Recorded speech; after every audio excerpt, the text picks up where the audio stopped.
What's going on, guys? Tonight we are going to talk about the miracles of plant medicine, and we're actually going to talk a little bit about some really effective aphrodisiacs and also the proper context.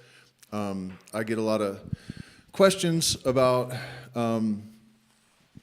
sort of the ethics of plant medicine and sex, and it's a topic that I have completely avoided for years, so finally going to talk about that a little bit.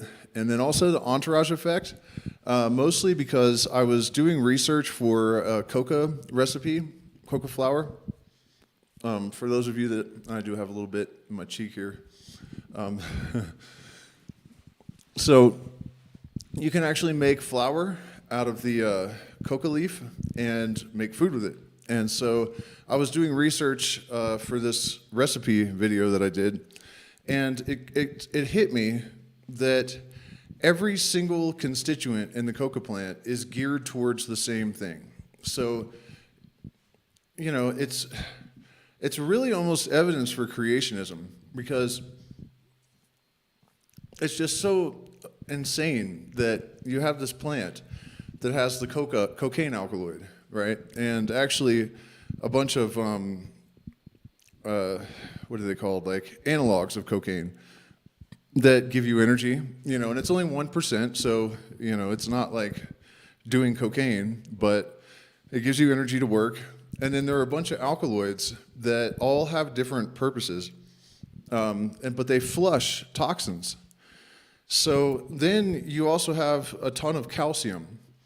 Calcium is what activates the alkaloids in the coca plant. So, you know, it just really struck me, and this is something I've noticed before, but particularly with coca, all of the vitamins, the enzymes, the alkaloids, they all support the same sort of effect, you know. They give you greater stamina. That provides a bunch of minerals and vitamins and protein and all of these things to compensate for the fact that, you know, maybe you don't have food and that's why you're chewing. And then it's a higher altitude plant and it offsets altitude sickness. So there's this like insane synergy between all the alkaloids in the plant that work together to cover all the bases, you know, and it's just really an extraordinary thing, I think, to be aware of. There's also the fact that we have plants that don't have any function on their own and only work together when we combine them, and like ayahuasca. And that's, you know, really interesting as well, but what's really compelling to me is how so many, including mushrooms, right? A lot of mushrooms actually have serotonin precursors, and they also recently discovered that psilocybin mushrooms have the same harmala alkaloids that ayahuasca has, and psilocybin is actually an analog of DMT. It's like 5-phosphoryloxy dimethyltryptamine as opposed to N-dimethyltryptamine. So in the same way that harmala alkaloids, not only, it's not just that the harmalas neutralize the salt in your stomach and cause the DMT to become active. They also open the experience up. It slows down the DMT, which is, you know, if you smoke pure DMT or even take Yopo, it's so rapid and intense. The onset is so immediate, and it just kind of flings you into hyperspace, and it's like this insane onslaught of super intense hyperdimensional activity. And, you know, it can be a little bit difficult to extract meaning, and, you know, it's just, you're just going like, okay, that was really weird and insane, but what was the point? You know, a lot of times, at least, that's how DMT is for me. But with the harmala alkaloids, there's like this feminine aspect that's added, and the depth of the experience opens up, and there's more of a feeling of having a guide present, and it puts you more in touch with your body. The harmala alkaloids almost like it's like the interdimensional experience cerebrally, consciously or intellectually, mentally, the psyche stuff. It gives that interdimensional experience to the body as well, and allows the body to go through the same sort of process of shining the light where you can't normally see, and giving you a sort of integration with this new layer, a deeper layer of relationship with the body. Another really interesting thing about the entourage effect with ayahuasca is that I noticed years ago that shamans that I know that drink, 3 or 4 times a week for, I don't know, my teacher now, probably 15 years, he's vomiting all the time, but there's no tooth enamel problems like you would have with a bulimic. The reason for that is that the ayahuasca actually alkalizes your stomach acids. It neutralizes them. So your throat isn't damaged when you vomit. Let me just check in with the chat real quick, make sure we're good. Okay. It doesn't do any damage when you vomit. And people's teeth are not affected, even if they've been drinking ayahuasca for, day after day, week after week, year after year. So it's just a really extraordinary thing. And also San Pedro, people know that the mescaline, what the function of the mescaline is, and we all know that it's psychoactive, but there are actually a whole entourage of other alkaloids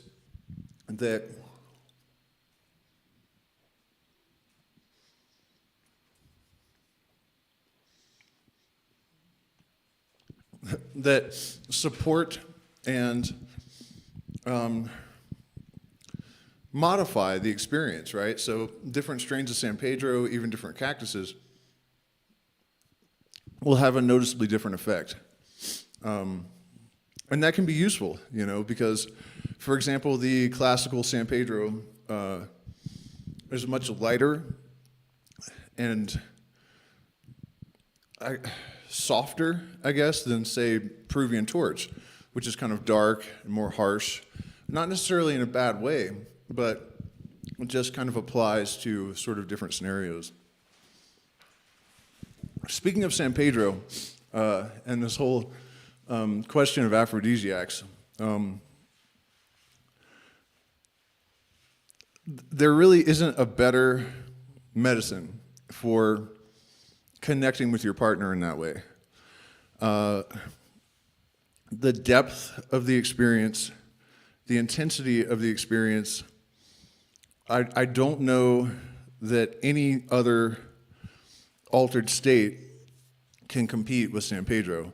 The combination of LSD and MDMA can be pretty extraordinary, and it's definitely worth noting that clinical research has been done, and couples that had therapy in conjunction with MDMA that were on the verge of divorce, 85% were still together 5 years later, as opposed to the mean without it of like 11%.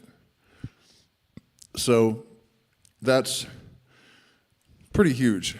But another aspect besides just the, general aphrodisiac and the sort of sense of holiness that the cactus confers in that context. And by the way, one of the most amazing things you can possibly do is combine cacao, cinnamon, tonka bean,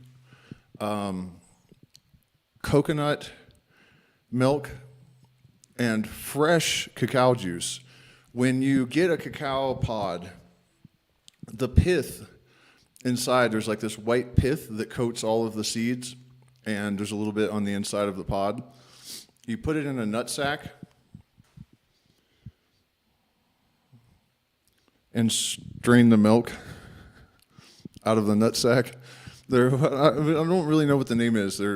I think that, they're called nut sacks. You know what I'm talking about? It's like a white cloth, and you put, Enrica, are those things actually called nut sacks? Anyways, Yeah, and you strain it, mix it with the coconut milk. You can add some cacao, like, fermented and processed cacao paste. And, the tonka bean, cinnamon. I'm trying to think if there was anything else you put in there. But yeah, that, and drink it with the San Pedro. Oh, Bobinsana, some Bobinsana extract. If you want to have the most beautiful, deep, connected, emotionally open experience possible with your partner,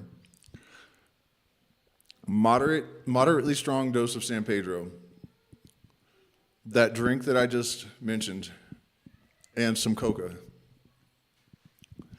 Thank me later. Truly extraordinary. And the other side of that coin, though, is that on a personal level, having grown up with a mother who was not only a narcissist, but also a sexual abuse victim, which is probably why she became a narcissist. She really, I started hearing men are pigs, at 4. She would talk about this all the time. So I developed this kind of complex where I couldn't even look at, whatever partner I had. And, if I saw her leg and had a lusty response, then I would turn my head and feel ashamed, San Pedro is the most powerful medicine for developing a healthy relationship with sexuality if you were lacking that. By the way, you guys, I'm not going to be able to stream very late tonight, so I want to make sure I mention this before I have to shut her down, because we are marching up into the mountains tomorrow to drink San Pedro and have yopo, and have to get up pretty early for that. But our retreat is August and September this year, and it is going to be near Pisac, and we are going to go to ruins. We are going to have Bufo combo, ayahuasca only probably once at the end, rape, and we have developed a rape that actually has sananga powdered sananga root in it. I was actually taught this at the rape making circle with Huni Kuin people a few weeks ago, and I was totally unaware that this was a thing. And speaking of synergetic plant medicine combinations, to put sananga with rape is just absolutely brilliant, because rape has an extraordinary ability to dislodge things that are stuck. The best evidence that I can give you for that, from my experience, is that when I administer it to people for the first time, they usually vomit, but then they never vomit again. And my theory about that is that it gets in there and dislodges something, and that thing is actually gone, once you purge. I don't see any other reason, because it can't be a matter of tolerance. It can be weeks, later, a week between administering more rape, and there's no vomiting. So it's, that's my theory. And that theory is partly based on the fact that a lot of shamans, tabaqueros, who specifically work only with tobacco, they'll actually juice fresh tobacco and drink it until they have visions. Extremely dangerous, not recommended unless you have training. This is not something that you can even really just dieta and then just do. You can drink tobacco and, from fermented mapacho. You still shouldn't do that without an experienced person present, but it's not, for medicinal purposes versus visionary purposes, the dose is much, much different. So, speaking of rape, I have to blow my nose.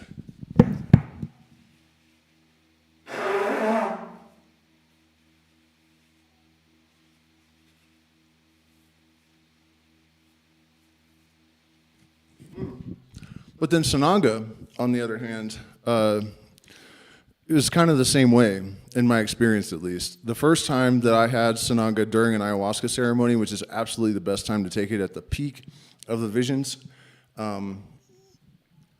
it was like getting washed from the inside, like a spiritual bath, an internal cleansing on a level that I've never experienced. It was so blissful, and I just felt so clear, and the visions became so extraordinarily clear and beautiful, and I could see for like 10 miles, and it was just this cliff face with these sort of Incan sun god looking faces with flames coming out of their pupils, and it looked like real fire. I mean, it was absolutely incredible. But every time I've taken Sananga during ayahuasca after that, it's never been that intense, and other people have correlated that. So I really do attribute that to these plants actually resolving some kind of block. In fact, the Quechua call it panema, and it's like they say when you have panema, you'll lose motivation and you'll become sluggish and depressed, and then Sananga clears that out. So when the Hunikuin Pahe, their shaman, told me about this Sananga Rape, I was really excited to find out that that was a thing. And yeah, so we have that available for you guys out there. And so where was I at in this tale? Oh, so we were talking about the retreat, I guess. We were already having, I think, 3 or 4 repeat guests. So I think that's really cool that we have a group that already knows each other as like the base. And they all have experience. One of them worked with me for a month. So yeah, really excited to see some old friends and meet some new people. And it's going to be at a horse ranch, so we'll have the local guides. They'll teach you how to ride Peruvian style, which is very different from Western or English style. And they say Peruvian horses are the smoothest. And the horses do this crazy dance where they flip their hooves to the side when they walk. And the woman that owns the horse ranch was telling me that they don't teach them to do that. They just naturally do it, which is odd. But anyways, do me a favor too and hit the like button, share, subscribe, and consider becoming a patron. We are at 95. If we can get 5 more, we'll have 100 for the first time in a really long time. That would be epic. So, yeah, all right. So we talked about the mushroom entourage effect, the coca entourage effect, the mescaline entourage effect a little bit. And, okay, so continuing along with the aphrodisiac theme a little bit, I have personally discovered that the combination of maca, lion's mane, and Juanarpo. Juanarpo is a root that's similar to maca. It may even be related that grows here, but it's much, much stronger and much less well known. And also just for general libido, for energy from day to day. And the lion's mane actually is about neurogenesis. But anything you can do to get more blood to the brain is going to be very beneficial for this. So, I know that's not a whole lot of information, but that's what I've got in terms of using plant medicine for aphrodisiacs. I occasionally get questions about ayahuasca and sex, and I would say that messing around with your serotonin levels, especially if you're under the age of, say, 27, is extremely dangerous. So I have heard reports of people doing this, and they're fine, but it is not advisable. Another thing that I wanted to talk a little bit about is the lasting effect of the changes in consciousness that are conferred by plant medicines. So, one of the criticisms that we used to get back in the day when people were a lot more ignorant about plant medicines and psychedelics in general, is that, you know, you get high, you have these revelations, and you come down and you're just back to your normal life. And I've never, ever seen that in a person. I mean, very rarely is a person unchanged by any kind of transcendental experience. I feel like the people that would say that sort of thing were inexperienced or cynical or, you know, maybe stupid, because as Terence McKenna said, psychedelics don't work on stupid people. So maybe that was the problem. Not really sure, but I just wanted to give you guys a couple of examples of the sort of thing that happens after the fact, right, in terms of the increased connectivity and telepathy and enhanced precognition, you know. And I think one of the easiest ways to understand what happens here is that when you take psychedelics, psilocybin, LSD, it doesn't matter which one, this happens to varying degrees depending on which compound you take, but the communication between the different hemispheres of the brain, I think, is indicative of the fact that you're sort of building a bridge between the conscious and the subconscious mind. And our pattern recognition comes from the subconscious.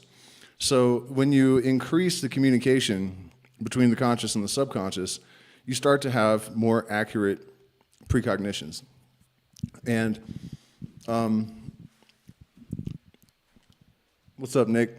I've talked a lot about those experiences, but something happened recently that was really wild.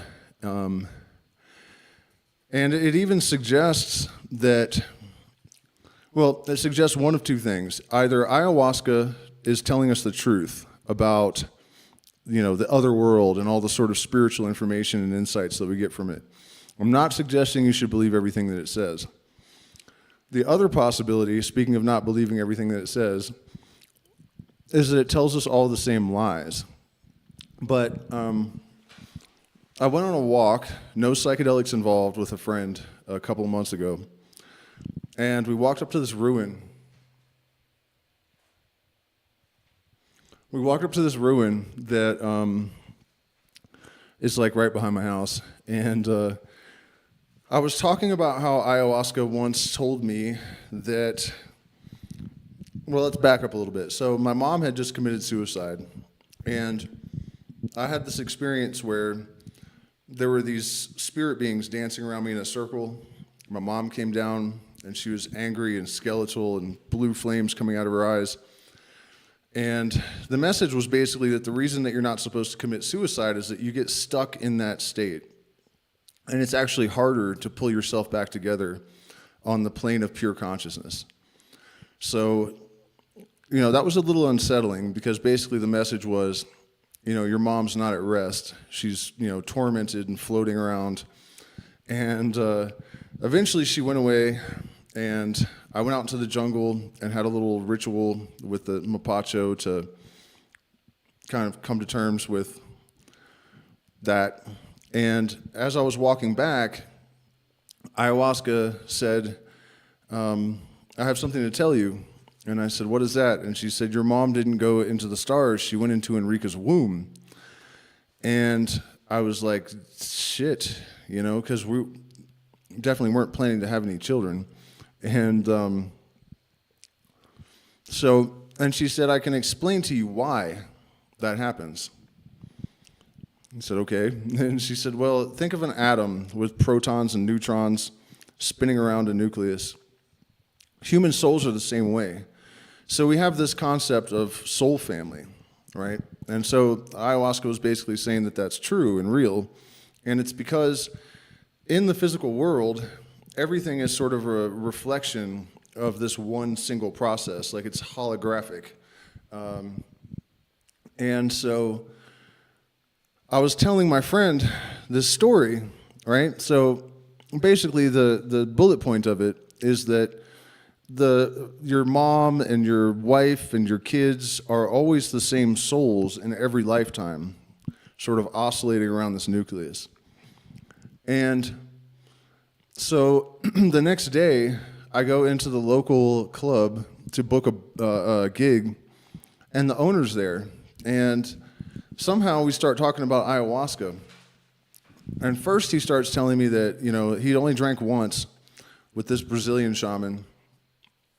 And that sounds like she gave them an incredibly high dose, because he said that at one point he stood up and he was out of his body, and he walked over and laid down into his brother's body.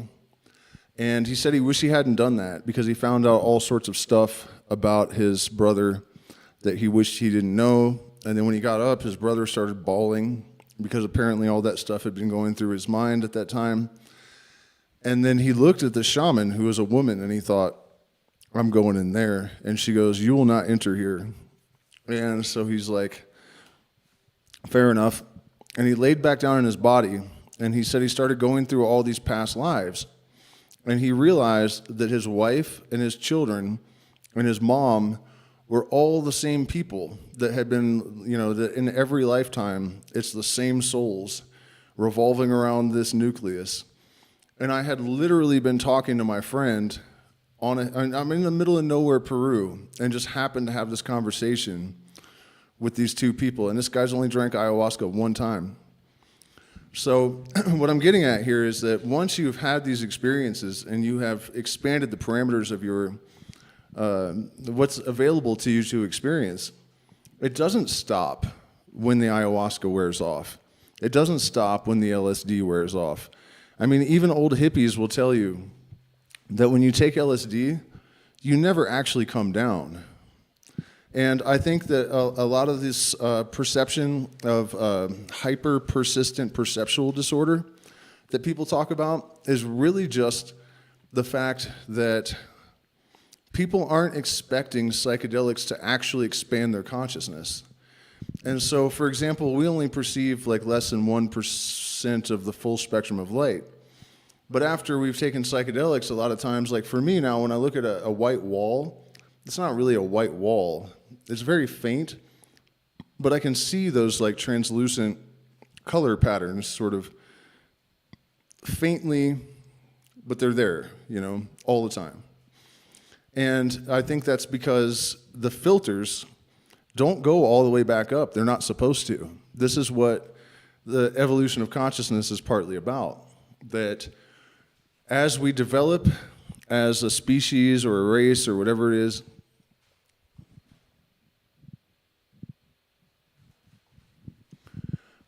Justin says that I speak a lot of tangible introspection. That sounds good, so thank you, I guess. So the filters stay down. And so telepathy happens more often, precognition happens more often, these strange sort of synchronistic experiences happen more often, partly because you've established a greater level of homeostasis. And I think that, and this actually blew my mind just the other day, I've been talking about how, I felt that there was a higher order of symmetry that is the mechanistic reason why we experience synchronicities, right? So when you create greater balance between the subconscious and the conscious mind, it translates into experiencing greater symmetry with your internal universe and your external experience, right? And just the other day, I was watching a video, and he was reading from Jung, and Jung said, there are higher orders of symmetry, and that's why we experience synchronicity.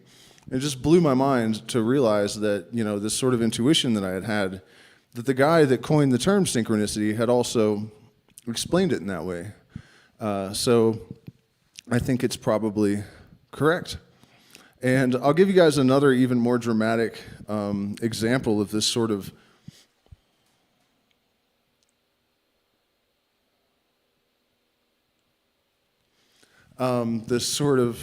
experience.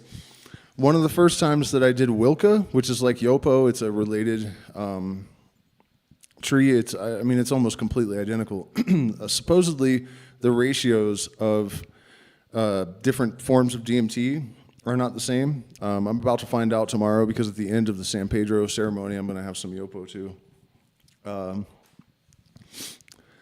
And so my girlfriend, or, well, she's more than a girlfriend now, but she was a girlfriend at the time, same partner I have here. She had this cat that wasn't very friendly, really, so this was really unusual when this happened. But we did the Wilca, and suddenly she said, I can talk to the cat. And the cat had just come around the corner of the stairs, and I see them look at each other, and the cat runs up on the bed, and they get nose to nose, and they're like making all these mewing sounds, like meow, meow, like really crazy, almost like when cats are mating or something. And then they both get like visibly upset. Like the cat is crying is the best way I can describe it. It's like burying its head in the blankets and obviously distressed, and Enrica's bawling her eyes out, and I'm just sitting there going like, oh my God, like we've really broken our brains this time. And so the next day, I go to town, and in order to do that, you actually had to walk through the neighbor's hippie commune. His name was Mufufu. Don't ask me. R.I.P. Mufufu. He passed away from cancer about a year ago, I think. He was a really interesting character. He was a bagel assembly guy, basically just worked at a bagel shop for probably minimum wage. And then his brother somehow got super rich and gave him like millions and millions of dollars. So he went from like bagel shop employee in San Francisco to like, ridiculously wealthy just all of a sudden. And so he was a really interesting guy, didn't do a lot of psychedelics or anything, and somehow, for some reason, he had a hippie commune anyways. But anyways, so I go walking through his property, and he comes up to me and he's like, do you think that maybe consciousness is like a unified field, and we could even sometimes have telepathy with a cat or a dog? And I'm just speechless for a second, like, good morning, Mufufu, like what? I had literally just watched someone get into some kind of weird preternatural telepathic, mental breakdown with a shared mental breakdown with a cat the night before. And then this guy comes up to me and just says this. The first person I see, that's not random. There's no way that's random, So, just kind of making the point here that when we talk about healing with psychedelics, we generally think about the traumas that we're healing, the emotional damage, and creative blocks, and post-traumatic stress disorder, and anxiety, and all of these things. But I think that we sort of undervalue the fact that our psyches are fragmented in a way that most of us are not even aware. Oh yeah, Natural State knows Mufufu. That's weird that there's someone in the chat that actually knew him.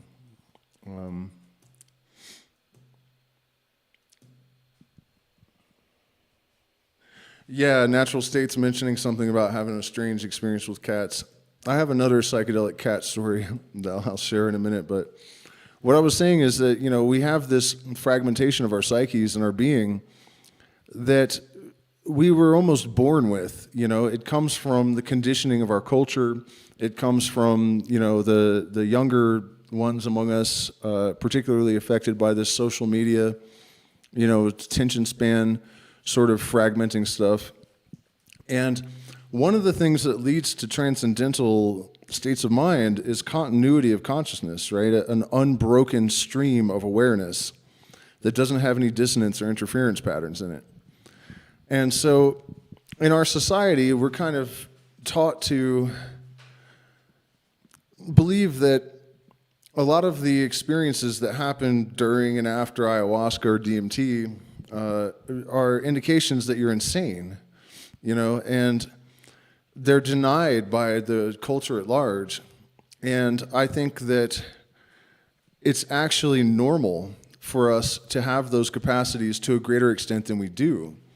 So this restoration of our telepathic, intuitive, precognitive capacities is actually a form of healing. You know, it's not really even necessarily development of superhuman shamanic powers. It's a redintegration. It's a restoration to a former state of our fragmented consciousness.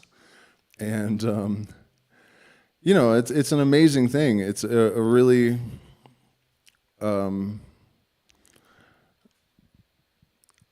one of the best antidotes I think we have to the existential crisis that we are experiencing almost globally. By the way, you guys, keep an eye out for a stream I'm going to do. I really would like to avoid polarizing political stuff, but I have to do this at this point. I was just made aware that the Republican Party has put together a 900-page plan for what they're going to do when Trump is reelected, and it is exactly what I predicted. Complete totalitarian fascist dictatorship coup. It is exactly the worst case scenario and exactly what I predicted they were going to do in 2020. So, you know, I'm hesitant to do it because I know I have a lot of right-wing subscribers and people that are really diehard Trump supporters, but nothing can save any of them from the fact that they fell for another trap. Just like Obama was a trap for the left to, you know, convince them all that the government was their friend. And, you know, Obama was like this cool black guy, so now the left is all, you know, bootlicky. And I'm sorry to tell you this, you guys, but this whole thing was a trick and a trap, and it was really, really obvious. But now that I've read a little bit of this 900-page thing that they're planning, they're trying to dismantle the government, and basically all of your freedoms are gone. And I mean, think about it. How much freedom could survive 900 pages of new laws? Like, it really is worst case scenario. So watch out for that, because I'm going to take a bunch of time and go through it and find the most important stuff. Hopefully someone else has done it for me already and kind of consolidated the worst of it somewhere. But it's something we really all need to be aware of. And yeah, unfortunately, Justin, I don't think they're balancing shit. I mean, I understand what you're saying, but that's not how I'm reading this. Vermin Supreme, yeah, I hear you. Nobody for president. That's what, who was that clown that emceed Woodstock? Wavy Gravy. Nobody for president. No, he said, nobody lies, nobody steals, or nobody doesn't lie, nobody doesn't steal, nobody for president, or something like that. And that's basically my solution, is that we have to evolve the human race to the point where people realize that we don't need to be governed, and that's the only solution.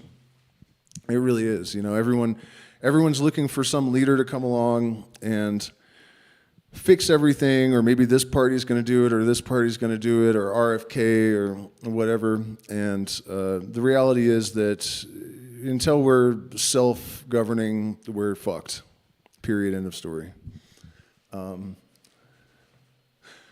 So yeah, let's see how long. Man, only 38 minutes.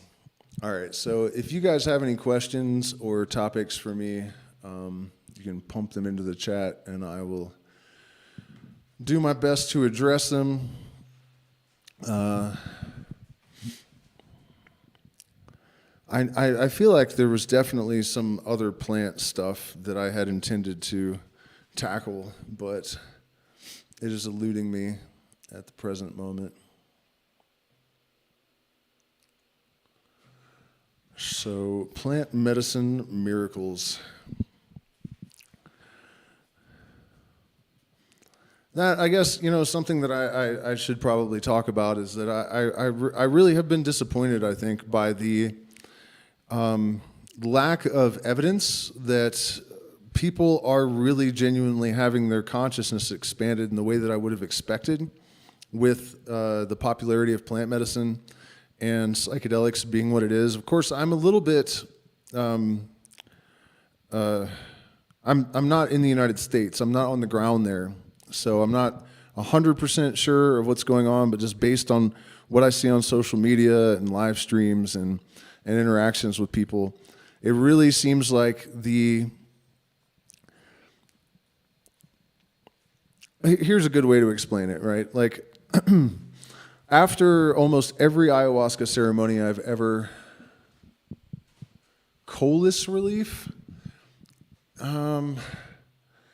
Yeah, probably. Let me make sure I know what that is. Or is it colic or colis? Colic, probably, is what you're asking about.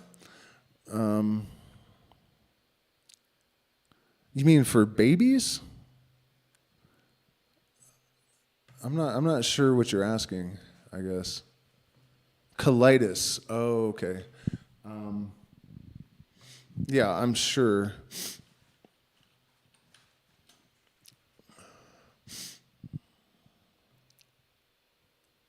Yeah, coca. Any kind of gastrointestinal issues, coca is a good help for that. But since there are ulcers involved, sangre de drago, it's called, I think grado de drago here. They have a different name for it.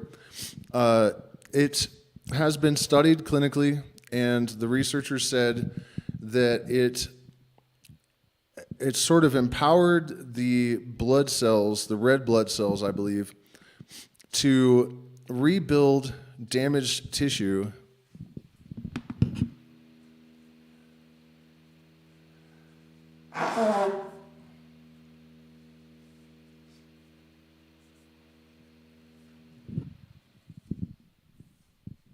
To an extent that defied scientific understanding. So the one thing you have to be aware of taking sangre de drago internally is that it does pretty much kill, cacao too. He says cocoa. No, not cocoa, coca, the coca leaf. I can send harina de coca, is powdered coca, coca flour. I can't send whole leaves. But yeah, coca. And then sangre de drago, but when you take sangre de drago internally, it kills everything. So you have to rebuild, acidophilus and yogurt and kimchi and whatever. But what I was saying about this is that, at the end of nearly every ayahuasca ceremony I've ever been to, like the commercial ones at least, which isn't many, and also a lot of the more underground ones, when it's time for everyone to play and sing music at the end of the night, like coming from the California psychedelic culture, when psychedelics are introduced to a musical scenario, there is almost like an occult sense of something powerful, and the musicians will do impossible things. And if there's a group improvisation happening, it's difficult to explain, but things will happen that are just beyond belief. And unless I'm the one playing guitar, it's like just this like campy hippie music that has nothing to do with what I perceive to be the psychedelic dimension, And I wonder if it doesn't have something to do with the industry and the fact that there's been this sort of homogenization of what people think shamanism is. And there are popular sort of folky songs, and there's a certain type of personality that people think they're supposed to, that's what's supposed to emerge. And everyone starts wearing earth tone cotton clothes and dress, you know what I mean?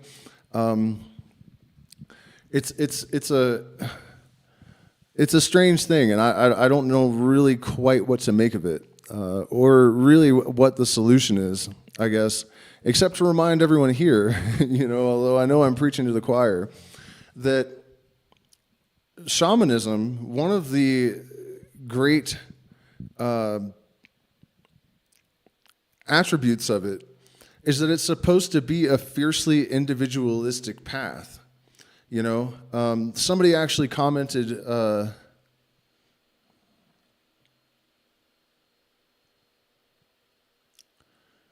Yeah. A fiercely individualistic path. And somebody commented on something that I posted the other day saying, if you're not practicing ayahuasca exactly the traditional way, then you're doing something wrong. And I happen to have studied ayahuasca in the jungle with Kofan, Quichua, Shipibo,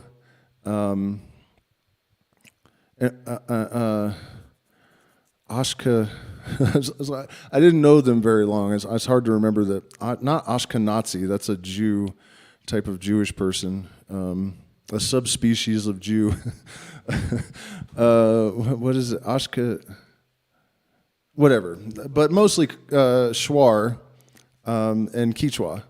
And I've observed ceremonies from Shipibo and others. And so my question then would be, whose traditional ayahuasca protocol? Whose? They're not the same. So, I encourage everyone out there to not fall prey to this sort of herd conformity thing that I see in the plant medicine community. It's really disappointing to me that people seem to think that they need to conform to a certain stereotype. It's like you drink ayahuasca and then you think you're supposed to be vegan and wear earth tone cotton clothes and sing 4 different medicine songs. And, I think it's worth reminding people that this is about discovering your own sovereignty, your own individuality, and embracing that and empowering that and defining that, and not becoming another copy of an imitation of a copy of an imitation of a copy of an imitation. This is really the issue with the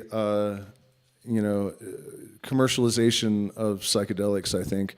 When things become a trend, then people kind of lose sight of the real purpose behind it. And it can be very dangerous. It sounds innocent enough, to mimic these relatively harmless proclivities of people. But I'll give you an example of what happens when this goes too far, when people lose the connection with why they're really doing what they're doing. I recently went to the Temple of the Sun, which is an Incan holy place, or at least it was until the Catholics tore it down and attached a cathedral to the wreckage of it. I actually discovered, though, that I went to the wrong place. And I'm going to go next week, probably. We have a couple of people coming down, some friends from the States, and it gives me an excuse. There's a place called Olatambo nearby, which is supposed to be the most traditionally Incan village left in Peru, and it's only 22 minutes away, I just discovered. And the Temple of the Sun, there's another one, and it's the one that I thought I was going to, and it is totally still intact. So I'm excited about that, because this whole solar mystery, you guys know, is a huge motivator for me, and lots of progress has been made in that department lately. So anyways, what the hell was I talking about before I got on the Temple of the Sun rant? Individualism, fucking hell, I gotta rewind the stream so I can see what the fuck I was talking about. Hold on, let's see. Why is there no consensus among psychedelics about spirituality, cosmology? If psychedelics are supposed to raise consciousness, why do they end up with different... Oh, here you go. That's what I was talking about. Thank you so much for that question, Manny, because that is also, it shouldn't be true. This is why, for example, when people go and drink ayahuasca with a certain group, they generally will just accept whatever they're told. Like, Pachamama's female. Okay, well, the Quichua say that the vine is male and the Chaliponga is female. So it depends on who you're talking to. Why is that if it's objectively true, right? So let's go back to my story about the Inca and the sun and all that. So the Inca had tremendous quantities of gold. They had gold bowls, gold eating utensils. They had solid gold animal statues that were life-size. They would plaster the walls with gold. They would tell their stories in gold bas reliefs. Is that how you say that? Bas relief or bas relief? I don't really know. I've only seen it written down. I've never heard anyone say it. but they had no monetary value attached to it. It was purely to surround themselves with the energy of the sun. They knew that our consciousness comes from the sun. They knew that our life comes from the sun. They knew why they considered gold holy. The Catholics came along. They also worship the sun, right? I probably don't need to explain to you guys that, Jesus saying, "I am the light of the world," was him literally saying that I'm just an allegory for the sun. The 3 days on the cross, the 3 days on the southern cross of the sun, and on and on. I mean, the sun stops moving for 3 days, so it dies for 3 days, it starts moving again, it's resurrected. There's tons and tons, the light reflecting on water, Jesus walking on water. They worship the sun, but they don't know it. So that connection to the truth resonates in every cell in their body. So they're deeply committed to this belief system because there's something in them that knows they sense the truth that has been veiled in myth. And so they have this absolute insane conviction, but they don't know why. The purpose, the connection, the meaning has been extracted from it. And so you have this motivator without purpose, and that's the difference between like the Aztecs that understood duality, and they also really treasured gold, but in the same way. It was not the sweat of the sun god, but it was crystallized sunlight in the Western mystery tradition, which actually comes from Syria, Babylonia, down to Egypt and Greece. They all understood that gold was crystallized sunlight or consciousness. And so I think what Manny was asking about how, if psychedelics reveal the truth, why is it that people end up with all these different cosmologies and all this kind of stuff? Because of cultural programming, because of preconceptions, because of intellectual laziness. The Western mystery tradition and scientific illuminism, the reason that they're so powerful and effective at developing people into real spiritual entities with actual, demonstrable powers and insights and that authenticity that you don't see in new agey plant medicine people or, a lot of just hippies that just take psychedelics. It's not as simple as just taking psychedelics. You have to deprogram the entire Judeo-Christian influence. You have to deprogram all of your political programming. You have to then observe the universe with clarity and without superstition and without mythology and without undue influence from other cultures. When people go and drink with a tribe, like I was saying before, they generally adopt, their cosmology of what the spirits are and they take them as being real. And if you actually talk to the shamans, they don't necessarily even perceive them as objectively real. So, there's a lot that's lost in translation as well. When I say spirit coming from this culture, it doesn't necessarily mean the same thing to a Shuar person. So, there's a lot of, it's not really cultural appropriation, but, I was lucky enough to have teachers that reinforced this and told me, you don't want to adopt our cosmology and our belief system. Do not watch the hands of your master. He would always tell me all the time, do not watch the hands of your master. Learn the techniques and the reasons, but do not imitate, and don't adopt beliefs that are not your own. And so I think that there's a lot of that that pollutes. You really have to forget everything that you have learned, and you have to extract the most important, learn to separate the wheat from the chaff from every different system. Learn to be objective, learn not to be attached to ideas, and one of the hardest things I think for people is to retain the Western scientific, critical, skeptical state of mind, but also be open to possibilities that transcend what is generally accepted within that culture. There is more to the universe. It's not entirely wrong, like evolution, for example, is real, but it's not the whole story. Obviously, there's some kind of intelligence that is integrated into the substructure of nature,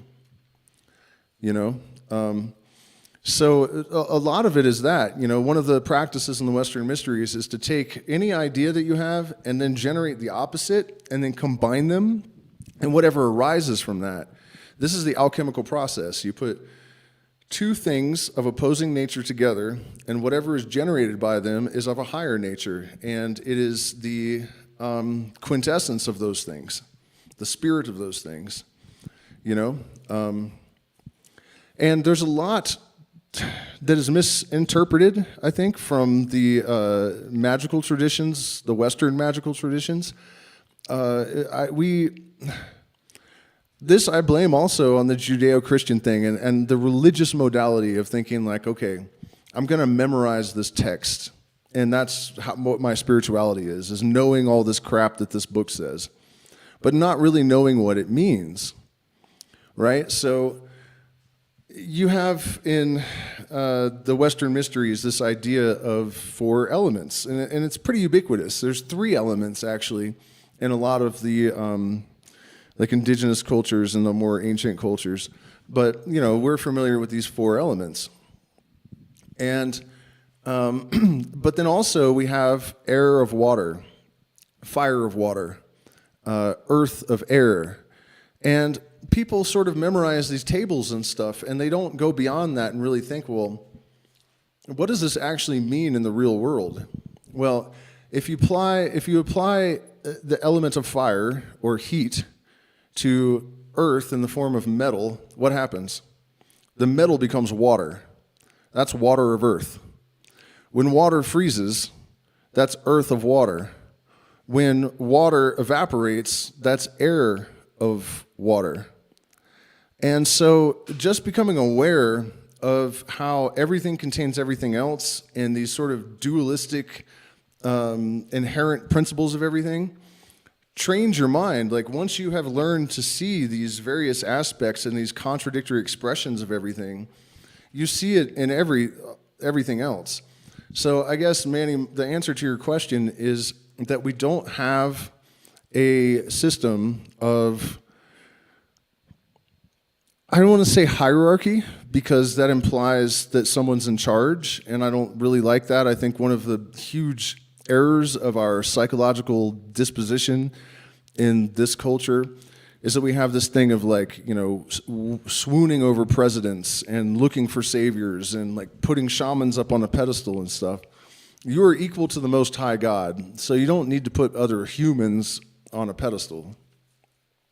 So I don't like the idea of hierarchy, but we don't have a system of, say, elders, and people don't have access to real teachers because the influence of outdated,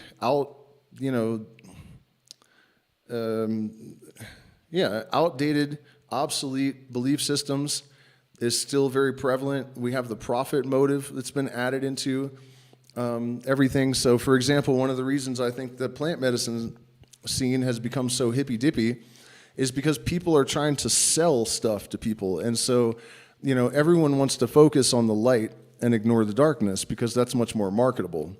And that is not an effective strategy for spiritual growth and true illumination and knowledge. You have to learn holistically. You have to develop holistically. And, we don't have that. And also we have a lot of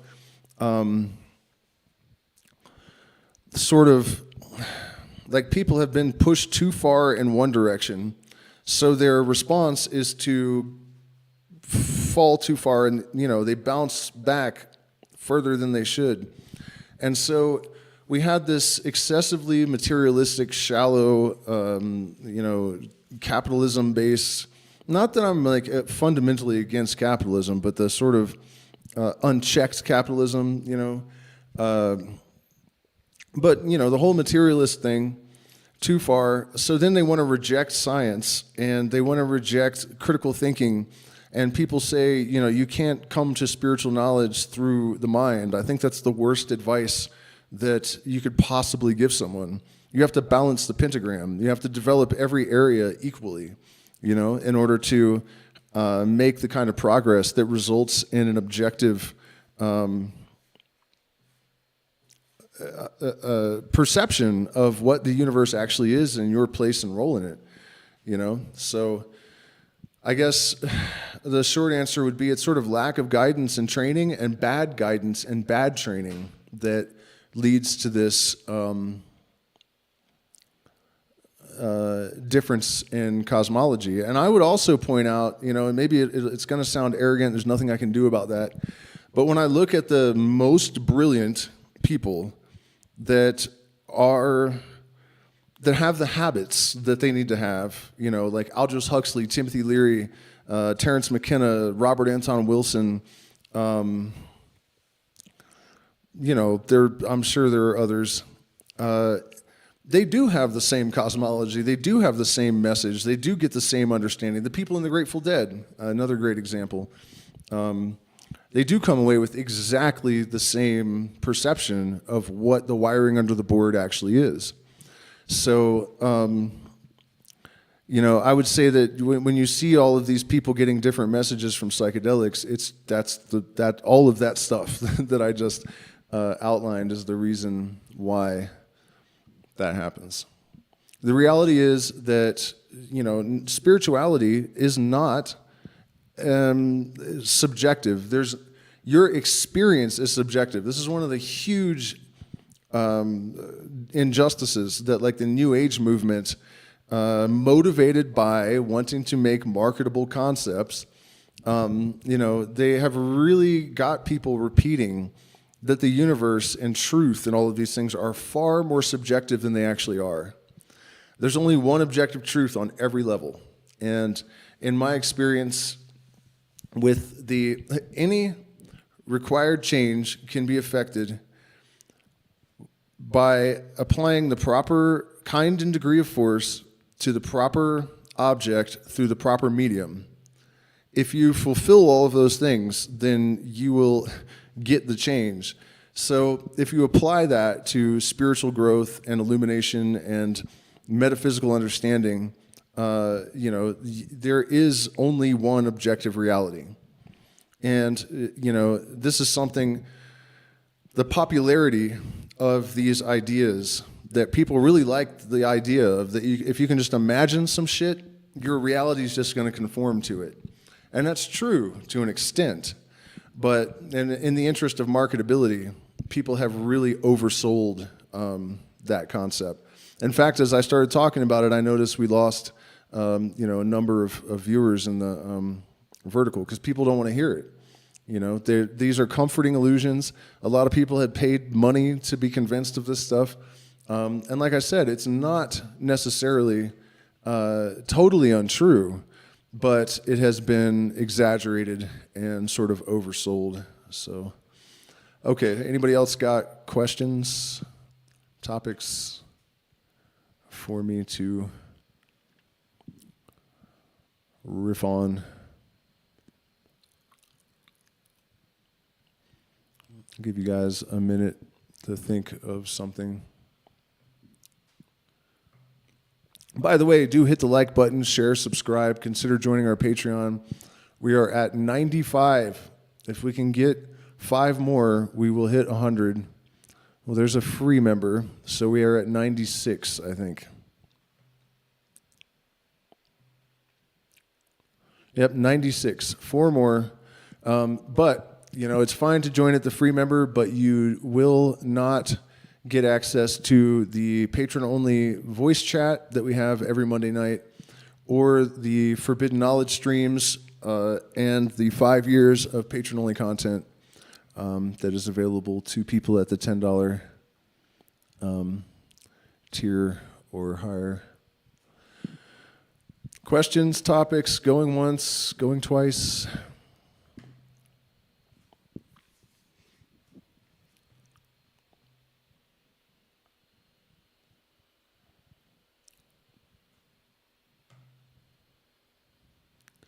All right. Well, in that case, unless